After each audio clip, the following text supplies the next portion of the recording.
Have you ever seen photos of what it was like to travel in the 1960s during the so-called golden age of air travel? It looked almost unrecognizable compared to travel today. Men wore jackets and ties, women dressed elegantly, the seats had more legroom, the service was better, and flying itself was this glamorous occasion. It wasn't just transportation, it was an experience.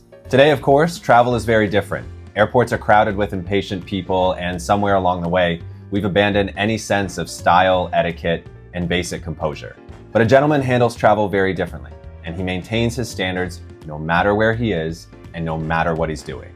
With summer vacations coming up, I'm sure many of you have trips planned. So in today's video, we're going to cover how to travel like a true gentleman. From the essential do's and don'ts to what you should bring, how to pack properly, and most importantly, what to wear to the airport. Gents, this is the art of elegant travel.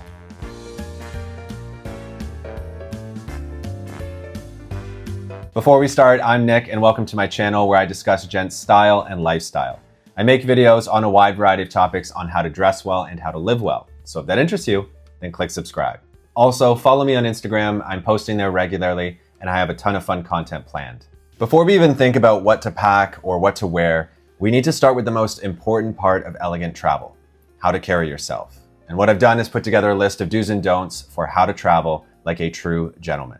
Beginning with our first one, do arrive prepared and with time to spare. There's nothing worse than rushing to the airport because you lost track of time and then almost missing your flight. And this is all preventable.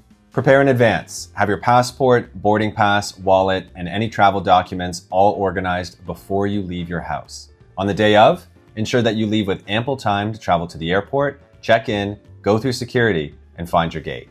Next, do respect the people working around you. I have friends who are flight attendants and they tell horror stories of how people behave on planes. And it's not just the flight attendants, but all the staff. These people have to deal with stressed out travelers all day. As a gentleman, be polite and patient because being well-mannered costs you nothing, but it says a lot about your character. Stressful situations are the biggest character test for any man. Remember that.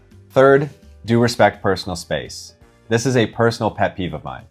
Picture this, after standing in line for security and then navigating the airport for your gate, you finally arrive and all the seats are full of people and their belongings are spread across them. This happened to me last time I traveled. Airports and planes are already crowded enough. Don't spread your belongings across multiple seats, don't blast videos from your phone, and don't crowd the gate. Keep your area tidy and be aware of people around you. Now on the other side, here are a few things that a gentleman should avoid. Number one, don't dress like you've completely given up. Comfort is important, especially when traveling, but it's not an excuse for looking careless. When you show up to the airport or to the train station, you're still in a public space, and a certain level of decorum is required. Doesn't mean you need to go full suit, but pajamas, flip-flops, or sloppy clothing simply won't do. Next, don't act like the rules don't apply to you. I don't know what it is, but especially these days, there's a heightened sense of entitlement in people, and it loves to reveal itself at the airport, train station, or at a hotel. Rules exist for a reason, so follow them. A gentleman does not treat them as optional just because they're inconvenient. He understands that rules exist to keep things organized and safe for everyone. And finally, don't complain constantly. Travel is rarely perfect, and along the way, you will inevitably run into hiccups like long lines, cancellations, and delays. First time I traveled alone, I was going to Europe and my flights were canceled heading there and then delayed coming back, so I missed my connection. No matter what happens, it's just life, so always maintain your composure. The next part of traveling like a gentleman is having the right essentials. These are the things that will keep you prepared, feeling good, and entertained throughout your entire trip. First is a document organizer. This is an underrated essential, and you can pick up something like a passport holder, like mine right here. You could also do a travel wallet or simply dedicate a pocket in your bag where you store your passport, boarding pass, ID, cards, and any other travel documentation. Next, every man should have a proper dop kit or toiletry bag. This is where you're going to keep all your grooming essentials like your toothbrush, toothpaste, deodorant, moisturizer, hair product, lip balm, fragrance, and more. It keeps everything organized and prevents products from leaking throughout your suitcase, and it also just makes it easier to freshen up when you're traveling. You should also carry a few in-flight essentials. Noise-canceling headphones are one of the best investments that you can make if you travel often. They help tune out the chaos of airports and engine noises. I take the train often, and sometimes I'll just put mine in without any music, just to be able to think in silence while I do work. A portable charger is another must-have because you don't want to arrive in a new city with a dead phone, no directions, and no way of contacting anyone. Another good thing to have is something that is entertaining and makes the journey feel more pleasant. That could be a good book, a journal, a film, music, or even a magazine that you've been meaning to read. And lastly, and most importantly, invest in a proper luggage. You're not the only thing going on this journey, your luggage is too, and it's going to be the one putting in all the work. So look for something functional, durable, and stylish. The last thing you want while traveling is for your suitcase to break or malfunction. That, combined with the high stress of traveling, might just lead you to do something crazy. Piece of shit! Is it too late now to say sorry?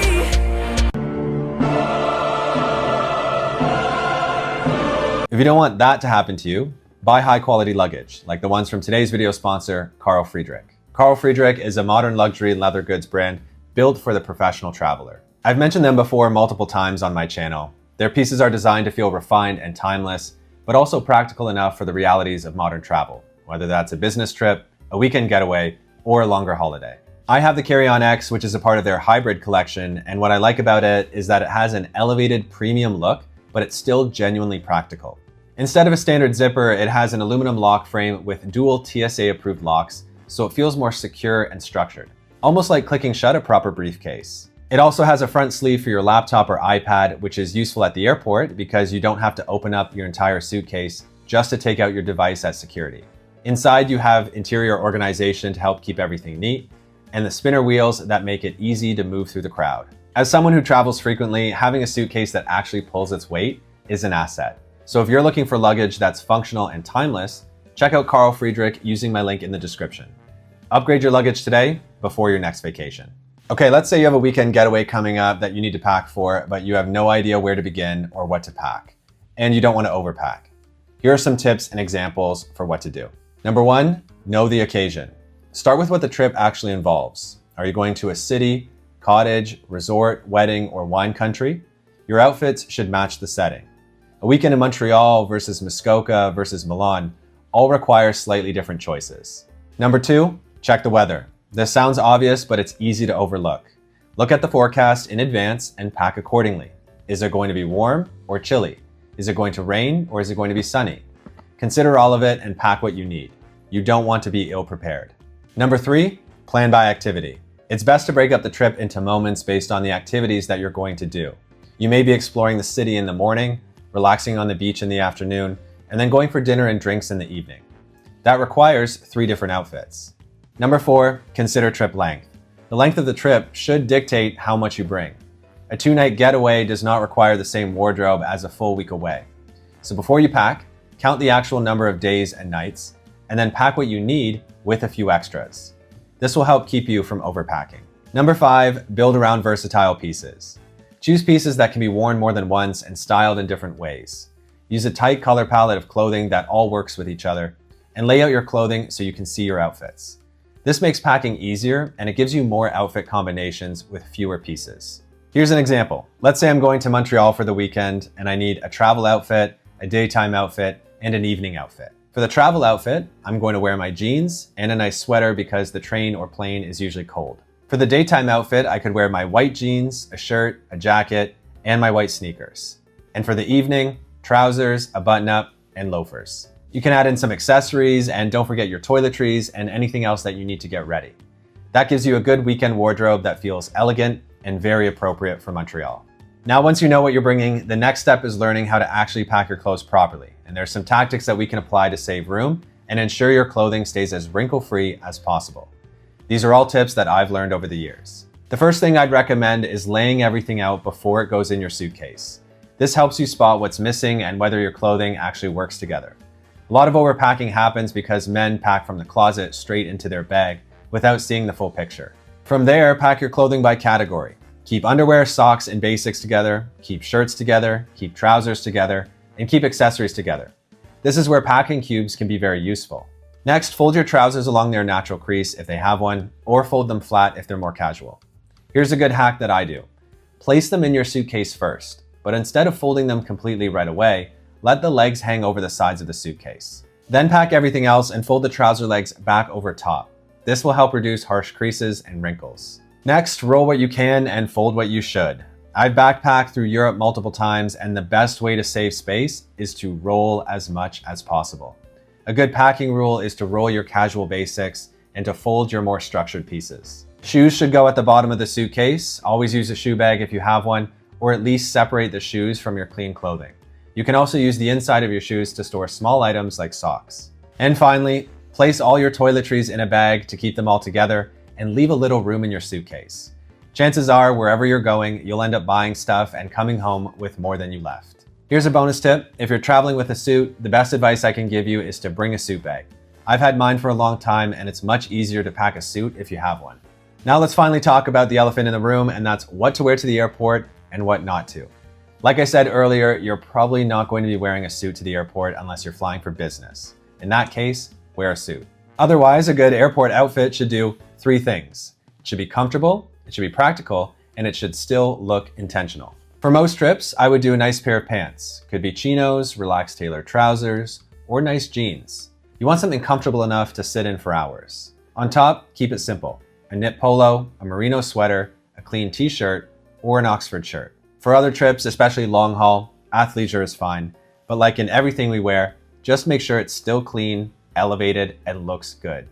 No baggy sweatpants, no sloppy t-shirts, and no pajamas. And that's how to look stylish without sacrificing comfort. Ultimately, traveling like a gentleman boils down to being prepared and carrying yourself with composure no matter where you are. So before your next trip, think about the standards you want to bring with you, not just the clothes in your suitcase. If you want to check out the Friedrik Carry-On X that I featured in this video or any other of their suitcases, I'll leave my link in the description below. And if you enjoyed this video, make sure to like, subscribe, and I'll see you in the next one.